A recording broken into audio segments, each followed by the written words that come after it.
Let's continue on with our par 5 strategy here. I've got it in a situation where I'm on the right side of the fairway. I've got a bunker that's short of the green, about 80 yards. I've got a big green side bunker. I'm at 265 yards, which this is really enticing for me. It's a little bit downwind here for me to hit 3-wood and try to get there. But this is where the situation is, and this is the biggest misconception or the biggest problem that I see among amateurs is they're going to hit 3-wood. They're on a par 5. They always hit driver 3-wood, always. Okay, and that's when people start playing par 5s poorly. What you have to understand here is I probably have enough distance to maybe run it up to the green here, at least on the left side, which is open.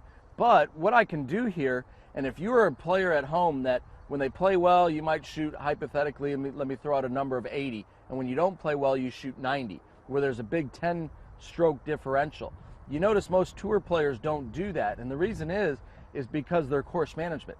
I have to have the fortitude to basically say, okay, instead of trying to get it up there where I might end up with a long bunker shot, especially if I mishit it, and I might leave myself an 80-yard bunker shot, which is the hardest shot in golf, I can hit 7-iron here over to the left and have my favorite distance of 100 yards in.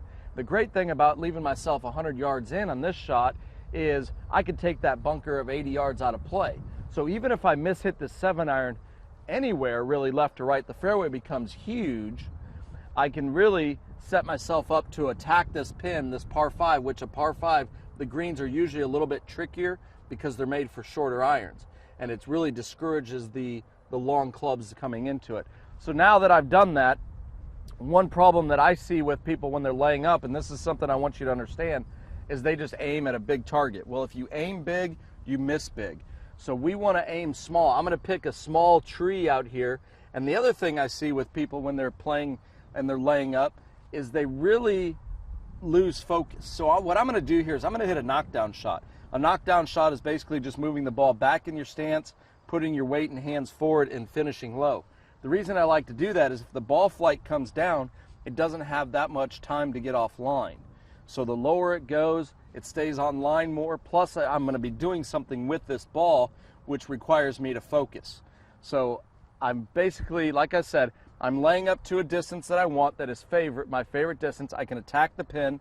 I'm going to make my target small, and I'm going to do something with this ball instead of just having my focus out here where if I miss it, I can miss big. So it's going to look like this.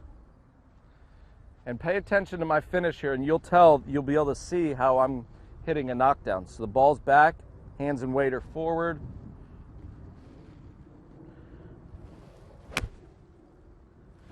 I've hit a nice low shot right up the left side of the fairway, and now I've taken this hole where I could have maybe got 3-wood there, but if I really hit it bad, I'm going to basically kill this hole. I'm not going to be able to, I'm going to have to play defensively. If I hit it up there in the green side bunker, it's okay. I've got maybe a long bunker shot, but that's not too bad.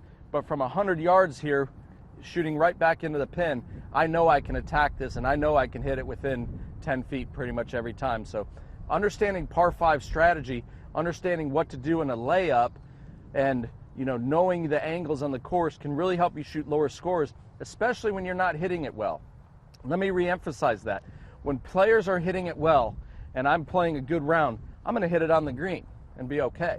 But when I'm not hitting it well, I'm going to hit it into that bunker, and that's when I might make bogey or even worse on that shot. So again, what we're trying to do is from the left side of the fairway, I can make par 100% of the time, okay? And I might make birdie, let's say 30% of the time.